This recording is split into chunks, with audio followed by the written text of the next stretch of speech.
All right, guys and girls, I'd like to welcome everybody here tonight to our little Zoom fest, or whatever you want to call it.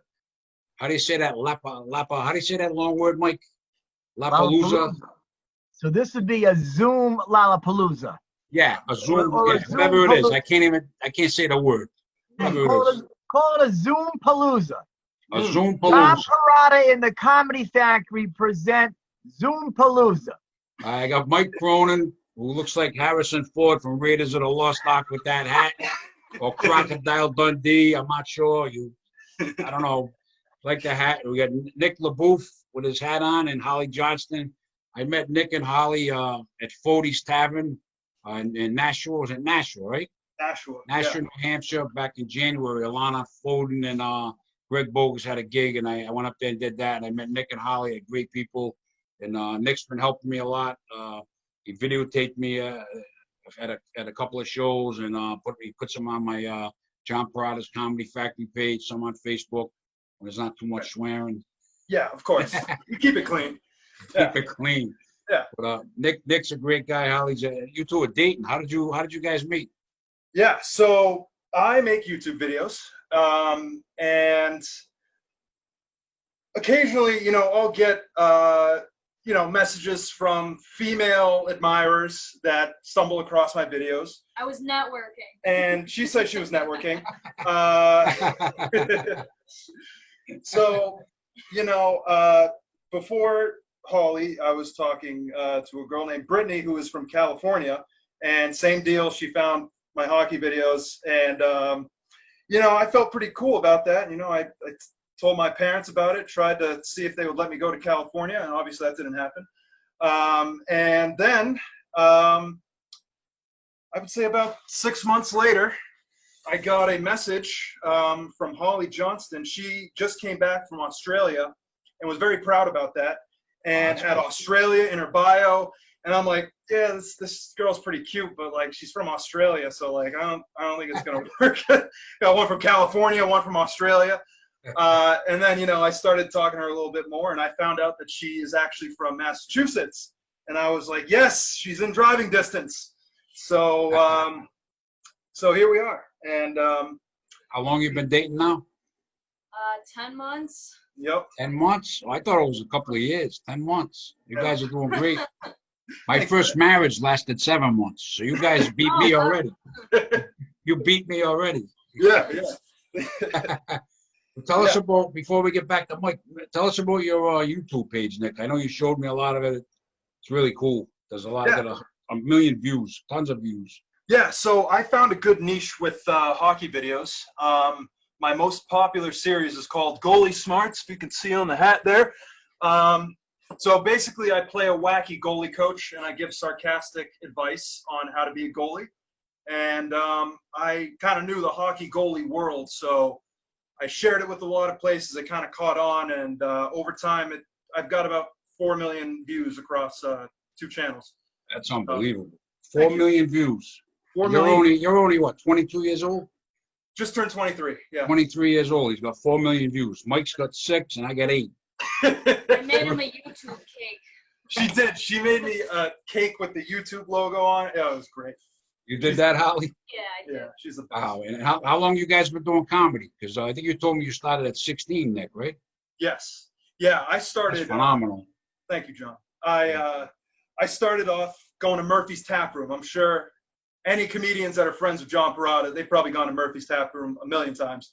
And I was too young to get in the bar. So I would either go in early, like 8 o'clock, like 2 hours before the mic would start, and I'd sneak past the bouncers before they arrived. And then over time, I got to make friends with some of the waitresses who would leave a brick for me in the emergency exit. And I would go through an alleyway and walk in the door and just like pretend to just like assimilate with the crowd. And I'm 23, I look 35. So like when I was 18, I looked 26. So yeah, so it worked out. Yeah. You guys are both really funny. When did you start, Holly? I've been doing it almost a year now. It's going to be a year. June 30th was my first open mic last year. So it's been almost a full year. Wow. That's great. Yeah, I know I saw you at Fody's and you both were great. And then I had you come down to the Comedy Connection. You were awesome. That was great. You guys, they started young, Mike. You know what I mean? 16, he started. Holly, you were how old when you started? I'm 22, so I started at 21. 21. I started at 30, at 25, but I quit after a short period. I came back at 33. So you guys, you got all those years to, you know, that's phenomenal. Mike, what's going on? How old were you when you started, Mike? I started when I was around 21. I answered an ad in the Providence Journal about doing stand-up. I couldn't even spell stand-up at that time, Nick and Holly. I wasn't good in school. I was just a kid that could make my classmates laugh. So what had happened was I go to this, and it was a guy by the name of Steve Cato. He has since passed away. Steve Cato was like running it. Joe Cabral, our friend, the Clam Man, was there. And we used to put together routines, and Steven had a connection at the New Farm Supper Club, which is not even there anymore. And we would go on Monday nights and get up and perform. And again, I had no clue what stand-up was at that time. So the only thing I had going for me was that I was funny as a person, funny in school, funny at a house party. And then when I started going to open mic nights down at Periwinkle's, that's where I met John in 1991. So what happened from there was I meet John. I've got like 3 minutes that some nights would work and other nights it wouldn't work. And I can tell you, Nick and Holly, on most nights it wouldn't work. So on one night that it did work, John comes up to me, introduces himself, gives me his card. I call John. And then from there, I've told this before, so I apologize to the viewers that have seen John and I's first episode during season 1. Through meeting John and becoming friends with him, I went from a 3-minute comic to a 5, 5 to 7, 7 to 10, so on and so forth. John kept me busy all the time. So within probably like a 2-year period, now I'm closing shows. Now I have 45 minutes. Also, tell them about the long hair. I had hair that was like, I used to call myself Mike Bon Jovi. I had some really long rock star hair. So through that association with John, and at that 2-year mark, then I started to get some work from the Comedy Connection, Dana and Claudia. And what was cool about that was I didn't get to touch upon this the last time we spoke. Dana and Claudia gave me a lot of work. I got tons of bachelor parties, private parties outside of there. Now, I worked at Bally Total Fitness for 12 years, Holly and Nick. You can't tell now because I've lost that muscular physique. At 62, it kind of goes, where is it? I don't know. So I got to Dana let me put contest boxes in the men's bathroom and the ladies' bathroom. People go in, fill out their name, their address, their phone number. The one in the men's room, they would just tear it apart. But the ladies' room, forget it. They took their time. They wrote everything up nice and neat. They're dotting their eyes with little hearts.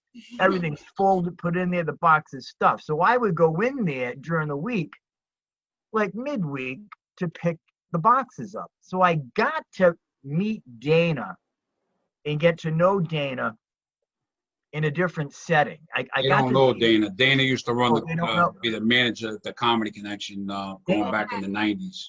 Dana ran the Comedy Connection for like 15 plus years. So I got to meet Dana and get to know Dana and just see how hard she worked at running that club, and got to meet her and got to know on a different level how cool she was.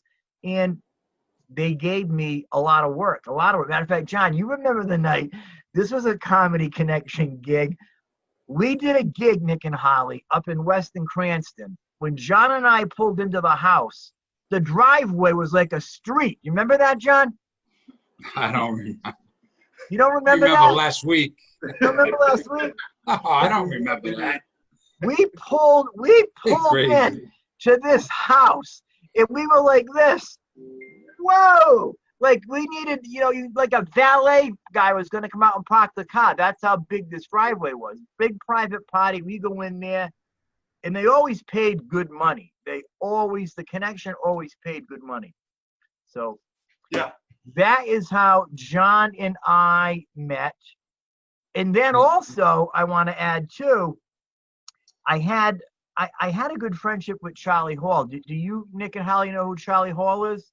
I don't think. The name sounds very familiar. I don't know why. Dude, come on, get to know your Rhode Island They're from icon. New Hampshire and Mass. Charlie Hall ran, and Frank O'Donnell, and they ran Periwinkle's Comedy Club back in the 80s.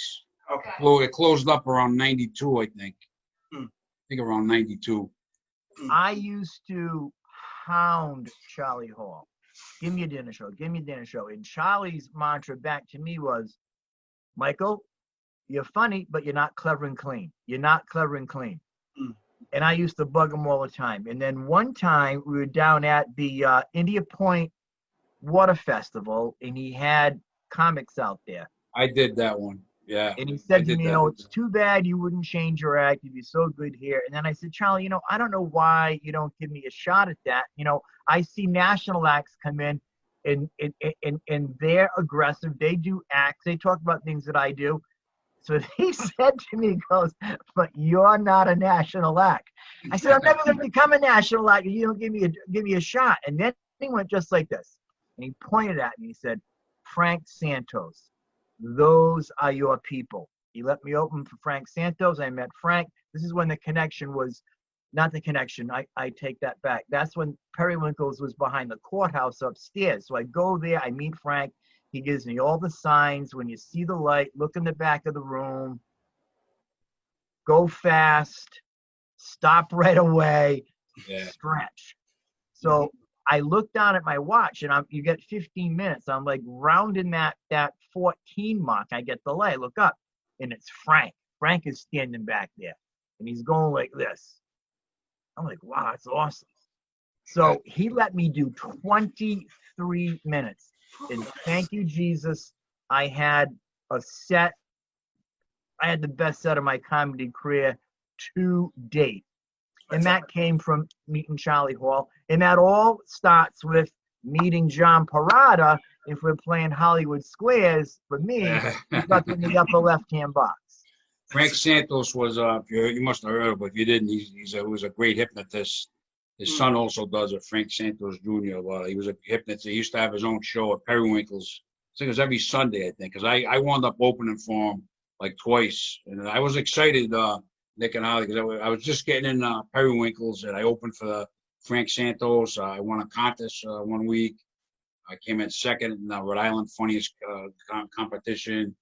And then I wound up, I was just going to host for a weekend. They had me down to host, and then they closed like a couple of weeks later. I was like bumming. Like, when we got into it, when I came back in 91, 92, I talked about it before. All the clubs I did, it was the end of the comedy boom. I did them. I closed clubs. I did Periwinkle's. They closed. I was supposed to do the Brass Rail in Seekonk, Mass, run by Frank Santos. They closed. I did Catch a Rising Star in Cambridge. Then they closed. I did Stitches in Boston a few times. They closed. I specialized in closing clubs. You want the club to close, put John Perrotta in it. 2 months to be out of business. That's just the way it went. No. I did the Brass Rail, John. Who was it? Charlie booking that room then? Because when I did the Brass Rail, Eddie Regine closed the show. Yeah, I don't know. I was Frank Santos was involved and some other woman, and they gave me I think Charlie got me a guest spot, and I was all set. I was excited to do it because that was a pretty good place. I heard, I hadn't even been there. And then they closed. Yeah. I did it once. Yeah. Yeah. Let's talk about New Hampshire and Mass. What's going on over there? Let's get the younger version now. Now that everything's closed for now, but Mass and New Hampshire are very different. Yeah, I was just about to say that. Yeah. Yeah. Mass, everybody's walking on eggshells. They got their masks on. They're running outside in 80-degree weather. There's a woman was running in humidity. She had her mask on. And I'm just driving by her like, Yeah. you come here to New Hampshire, everyone's outside having a campfire. Yeah. Yeah. They don't care in New Hampshire. No, you got biker gangs. I took her to the basin in Franconia Notch, and on the way there, it was like, this was maybe one of the first times that because we didn't hang out for a little bit because I was worried that I was gonna like go to Mass and then they were gonna close the border. And then I'd just be stuck in Mass, just like hanging out with all the Mass people. But like, I took her up to the White Mountains, and on the way there, it was just like we were talking about. Obviously, the COVID has taken over the public mind space so ridiculously. We're just talking about all the stuff that's going on, and we're just watching all these great examples of people not paying attention to these social distancing protocols. And I'm like, well, the state is live free or die. We take that extremely seriously. Yeah, I don't know when comedy's. This morning I happened to run into the owner of a restaurant I do in Lincoln, Rhode Island, the Asia Grill, and I was talking to the owner, great guy, Charlie.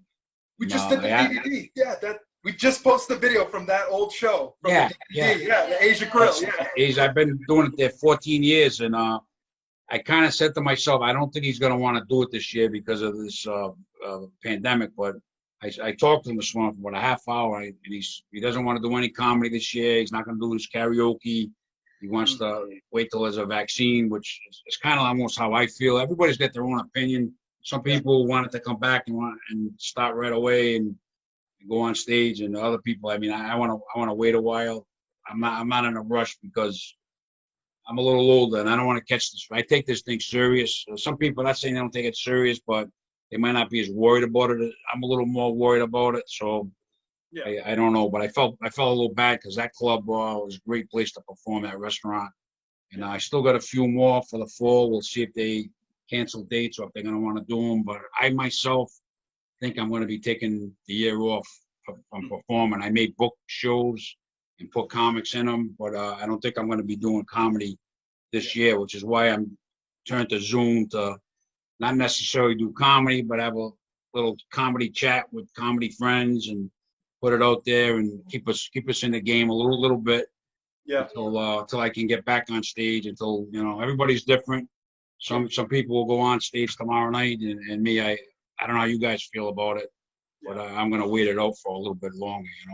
So I did a Zoom open mic for the first time a couple weeks ago, and it was just really different. It was just like nothing I'd ever think about the people that go to open mics, that show up at open mics. Now imagine you're also in their house. That's crazy. I was like, what is that? Is that a doll behind you? Yeah, I can't. So Holly, tell us about that. So you do an open mic comedy show with Zoom. How many people attended it? So it was just an open mic. Yeah, it was weird because people were just kind of coming and going the whole time. Just a bunch of strangers, or like this person just entered the room. But like, how Zoom is super noise sensitive, so it just shows up with the image of wherever the sound is. Right. So yeah. Somebody's like chewing popcorn. Just like showing their face for half a second. Just cuts to them right in the middle of like some guy's act or whatever. Are you serious? Also, another thing about virtual open mics is they make you put yourself on mute while people are performing. So they go to hit the punchline, and all they see is. I don't think it's for me, man. Yeah. No. So that must really affect your comedic timing if you can't hear them. So you don't know when to let a joke breathe, let the laughs cascade, come back and hit it. So you're just watching them laugh in silence. How the heck does that work? You're also watching yourself too, so. Yeah, sometimes crazy. They'll like unmute it for a second, so be like, ah! And then they'll mute it again. That's crazy. So now, Holly, let me ask you this, Holly. Do you think that would have been more fun, easier for you as a comic if they let people unmute themselves so you could hear them laughing? Well, then you'd see people's faces, like if they sneeze or if they drop something, it's like, oh, okay, now they're gone. I don't know. Yeah, I don't know. I just miss the old thing. It's just not the same. Oh Yeah, there's nothing like getting up on a stage in front of a live audience. But I'm really glad that I'm getting the opportunity to talk to you, Holly, because you've done that. I know John and I have talked about it. We're like, dude, how would that work? I mean, That was my question to her. right? Like, like John gets up there and does like an hour and 20 minutes of all crowd work. How does that Not work that long. on Perrotta? Not that long. I've seen you go long. I've seen you put some serious time in. The only thing I do now, I stand on a corner down the street, the stop sign, I put the mask on. When the cars go by, I pick on them. I roll the window down, and I pick on them. And then they leave, and that's it. That's my comedy. I went to your very first show at Lemongrass. That's a place we do in Warwick. And I can tell you, Nick and Holly, that I don't think that roof is landed yet. That John lit that place up like a Christmas tree. I don't even remove. We've been at Lemongrass about 7 years, and the problem there is we did all you can eat, all you can laugh. We had the all you can eat Chinese buffet, which was a big hit, and then a great comedy show. Now, the problem with all these restaurants, I did a lot of dinner shows, and the buffets are going to be a thing of the past for a while. Yeah. So I don't know what's going to happen as far as the dinner shows. I don't know, because that's mostly what I did later in my career. There's a lot of restaurants, they would have a dinner and a show, and we sold pretty good. It went pretty well, but now without the buffets or I don't know how they're going to do it. So yeah, have you guys? I don't think they're going to come back till next year or the year after. Has there ever? I mean, I've only been doing this for like 5 years, so like. Has there ever been anything like this for the comedy industry ever? Like in terms of just not in my time. Not in my time. Yeah. I've never seen anything where people had a social distance. I mean, they're talking about having a stage here, and the table's got to be like 10, like 12, 14 feet away. Comedians love to spit on the crowd. Just down a tunnel. Yeah. How's everyone doing? Yeah. We might have to Zoom in the comedy club so they can see you. We're going to be so far away from them. It's not going to be good, It's going to take a while till comedy comes back the way it was. It may never be the same for who knows how long, but I think it's going to take a while. Yeah. They should put up one of those plexiglass things, so it's like you're like at the front of the stage. Yeah. That's an idea. Keep the tables up and just put the plexiglass. Yeah. Like the one where they have at the bank or the ticket counter where there's that little hole. That's where you deliver the punchline. Yeah. I mean, me, I go in, I walk around the audience, I'll shake a guy's hand, I'll grab another guy, he comes on the stage, I'm picking on him. I get involved with the audience. So for me, and like Frank Santos Jr., hypnotist, he would bring 10 or 12 people on stage. I went to one of his shows at the time. For any hypnotist, that's going to be tough because I don't know how you're going to do it. So it's definitely a lot of question marks are going to be because of this pandemic for a while. I'd say another good year, 2 years before we're going to get back to any kind of semblance of normalcy. It could be longer. Who knows? Yeah. I know they've been trying to do some outdoor comedy shows. That's something that's been in the works. I know a couple of people. I'm glad that you brought up outside, Holly, and here's why.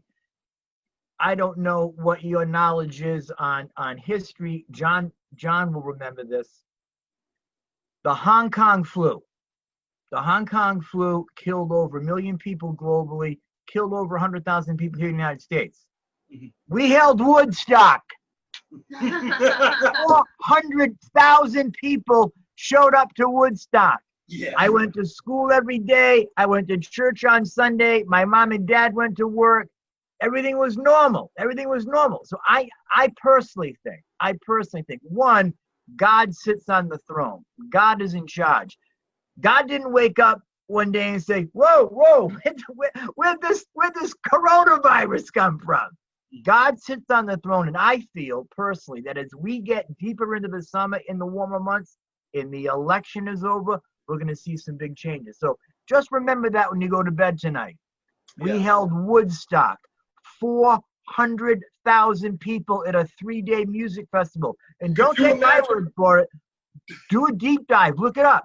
They had some doctors show up. Hey, be careful. Wash your hands. That's it. People are popping acid watching Carlos Santana melt on stage. They're worried about washing their hands.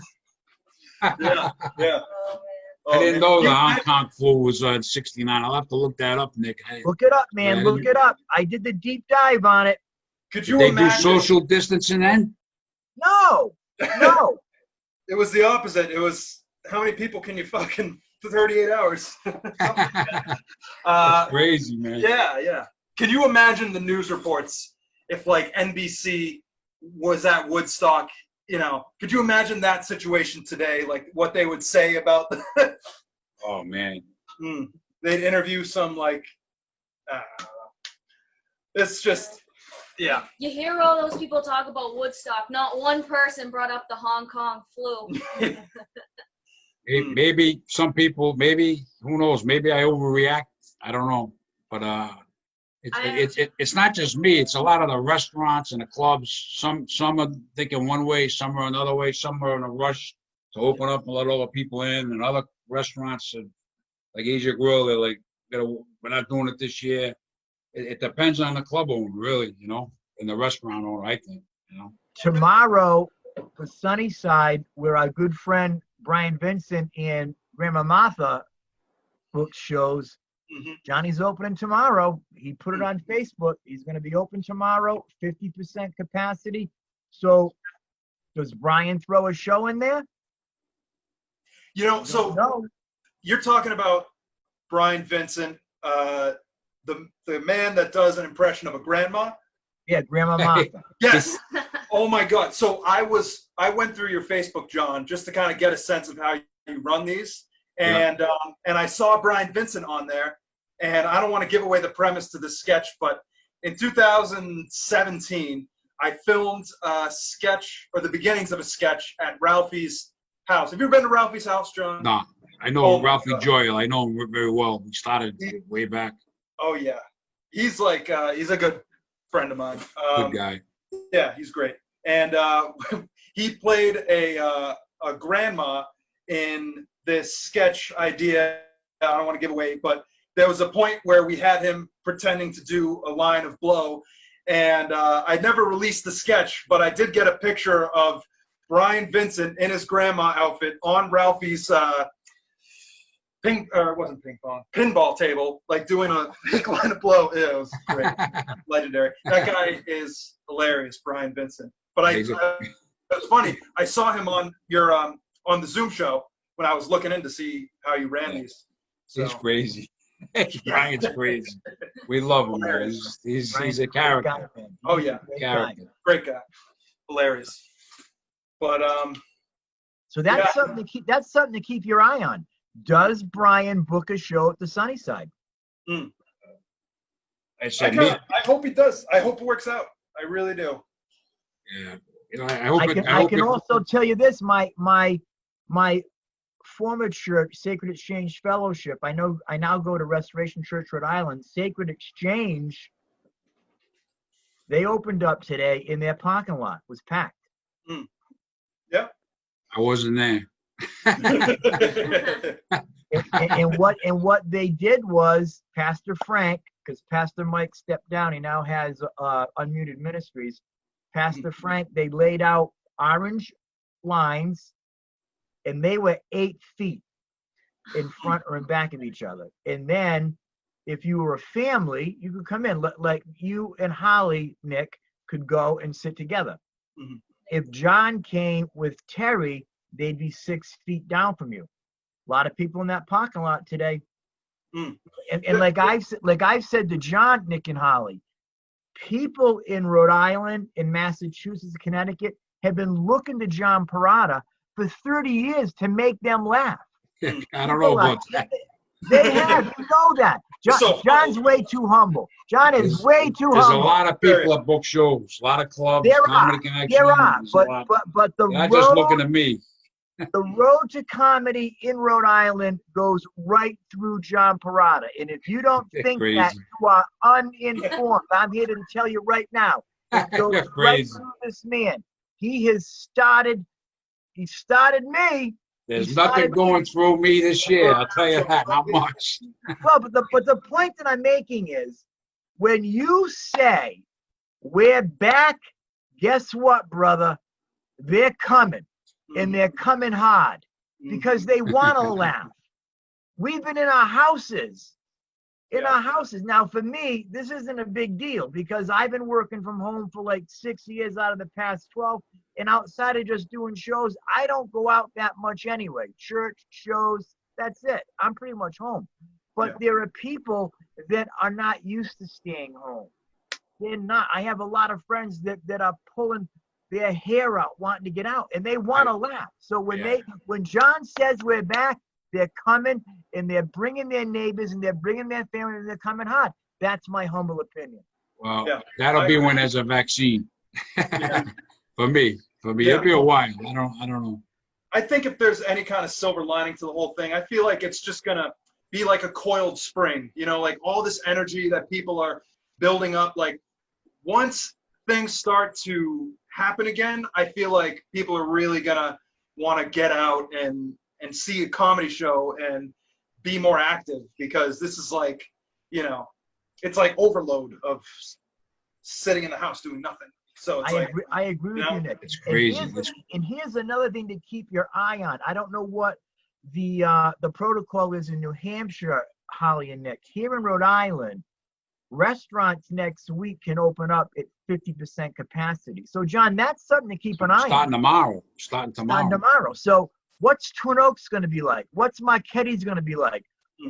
These iconic restaurants. That's something to keep an eye on because you also do Twin Oaks, John. So that's something to look at. I haven't done that in a while. I do Asia Grill, Lemongrass, Spirito's Restaurant, the Venue 131 in Cumberland, and a bunch of others we do. But like I said, the problem is most of my shows are dinner shows, so I got to wait it out and see what's what. Like if they say it's only 50% capacity, I mean, I used to have pretty good budgets, and I have some really great headliners come in, and if they say like the room at Lemongrass holds 100, you can only get 50. It's going to be really tough for me to put the kind of show I did before. I really can't. Yeah, you know what I mean? So I gotta wait it out, for a while anyway.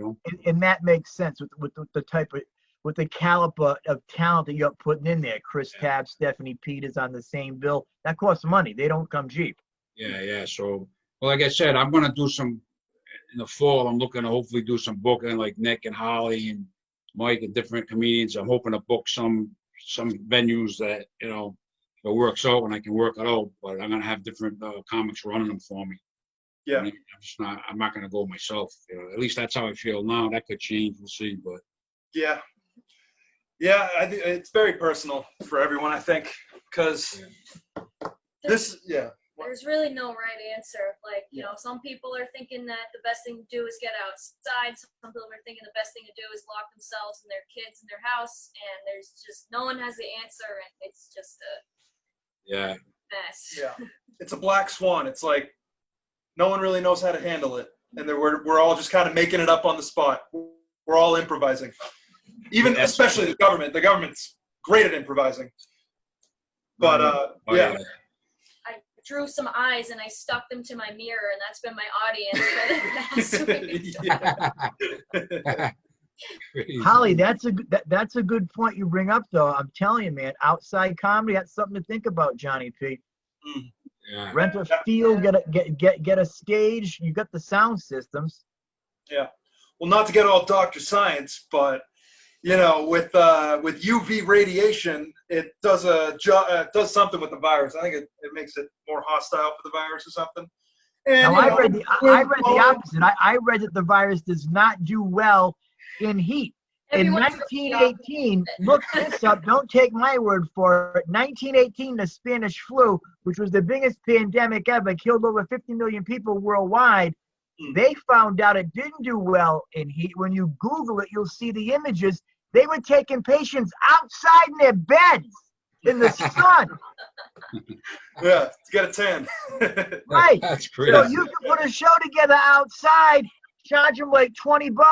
give them a free tube of Coppertone, and they get to see John work the crowd. Yeah. You're out of your mind. He's crazy. I think you've been wearing that hat too long. How long you been wearing that hat? 6 weeks? I love Cutting this off your hat. circulation. I love this hat. I love it too. It looks good. I like the hat. And I I wear like this Nick's hat too. Tommy Morin, my dear friend and partner in Laughter and Hope Ministries, calls me the Panama Taylor. Where's Curious George? Yeah, right. Yeah. I wish I had a joke to tell, but I'm not a joke teller. Yeah. I'm not a joke teller. No. I'm a crowd worker. Oh, I know. Better. I love watching those DVDs. I sent Nick a couple of my older DVDs, and he's cutting them up and he puts them on my John Perrotta's Comedy Factory page. Every couple of weeks, puts a video on. Yeah.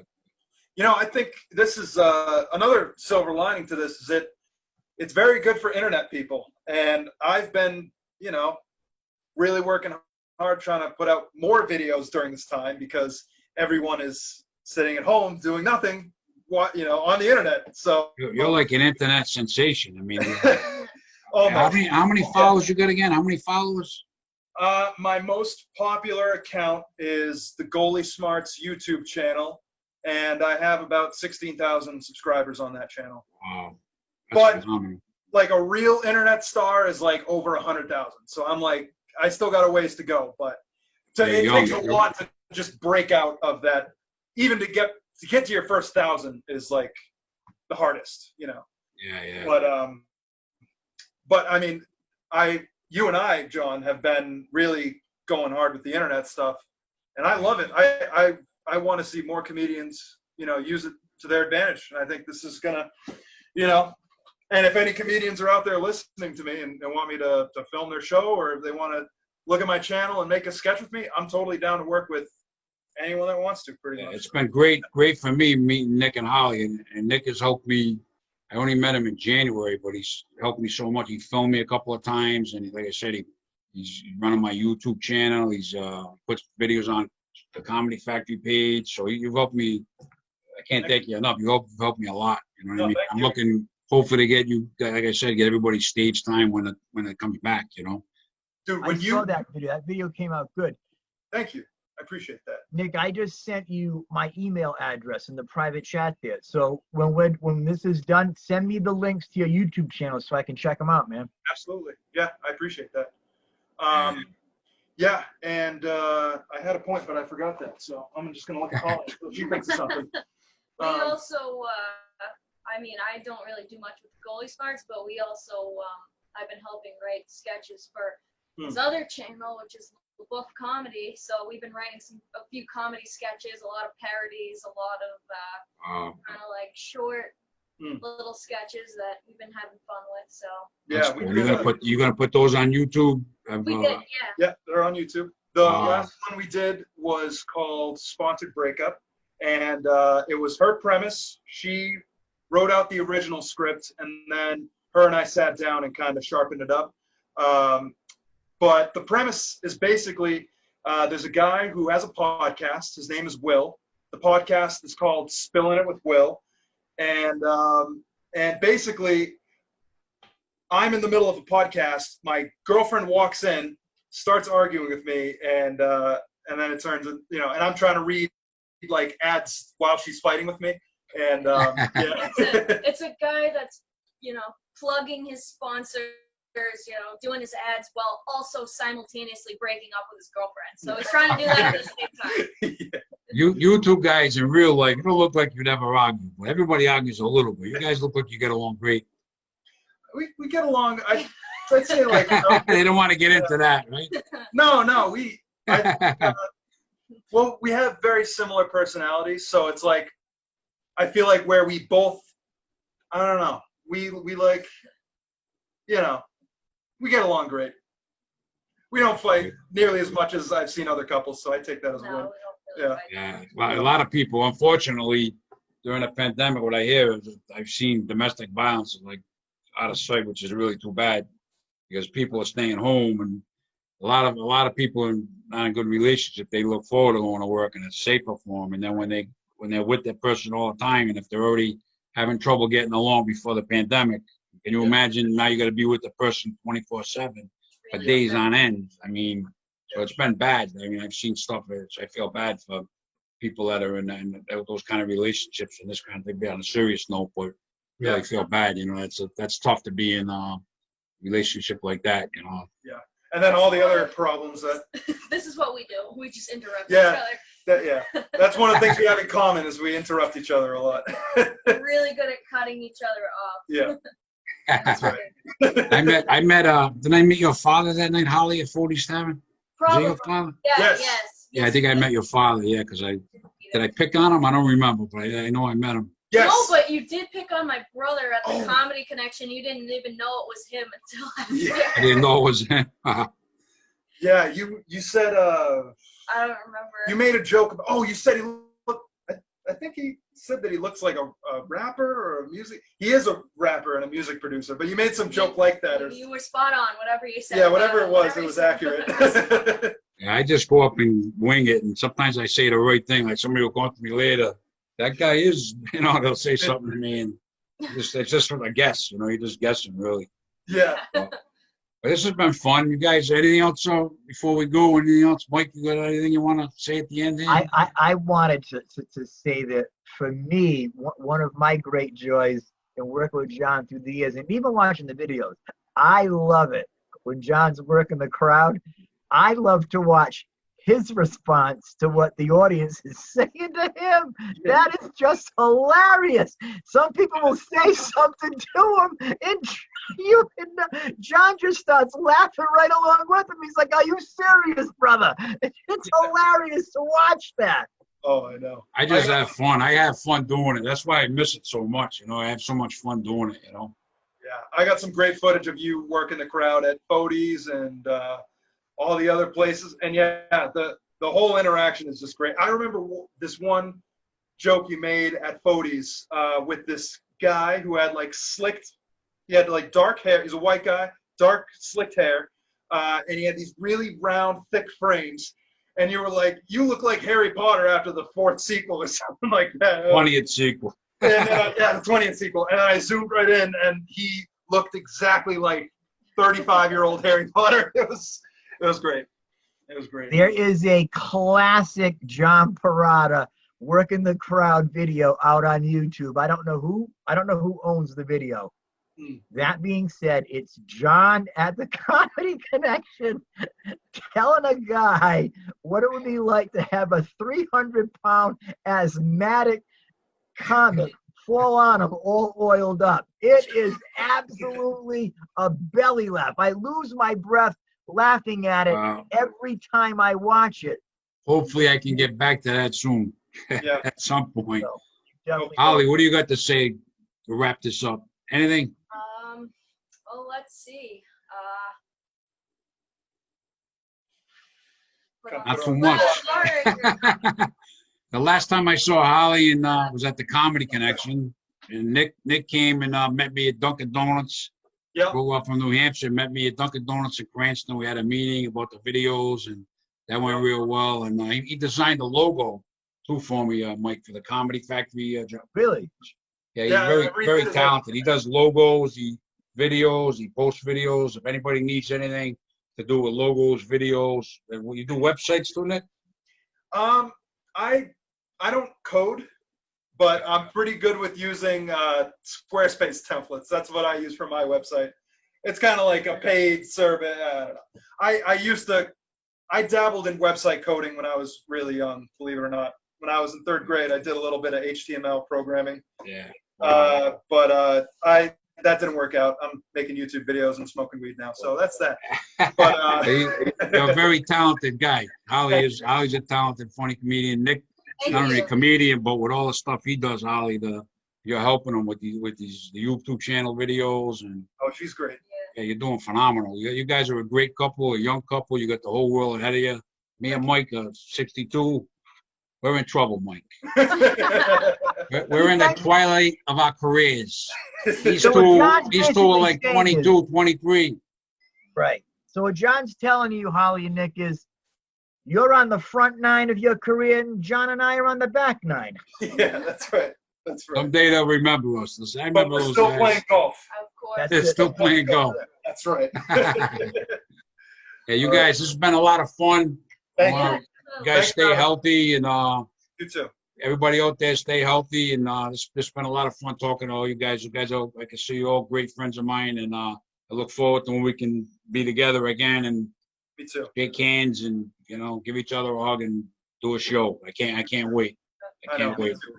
Thank you. Johnny P, thank Stay you for safe, having both me of you. on. Thank you. Nick and Holly, it was a pleasure meeting you. God bless you both. I pray God's favor over you. Stay safe. God bless you and your families. Pleasure meeting you too. Thank Likewise. you so much. Thanks for having us. And on that note, I'll see you guys soon.